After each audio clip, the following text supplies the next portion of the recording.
SŽ Logistika je sklenila pogodbo o upravljanju z Ferspet in Ferspet VV Log. Iz dokumentov, kjer sem videl, je njihov zakoniti zastopnik priznaval obstoj terjatev mojih strank do hčerinskih družb, kar pomeni, da v primeru, če bi prišlo oziroma ko bo prišlo do poravnave teh zahtevkov, bo neposredno oškodovana tudi družba mama, ki je hčerinska firma od Slovenskih železnic, in seveda v posledici bo oškodovane tudi Slovenske železnice.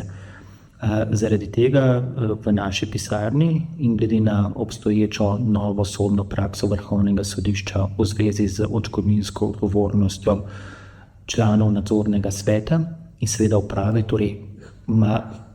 ki so zastopali mamo teh odvisnih družb, bomo pač tudi na njih naslovili zahtevke v zvezi z poravnavo terjatev do naše stranke in seveda do lastnika SDH-ja, da naj zoper njih glede na obstoječo novo sodno prakso ustrezno odreagira.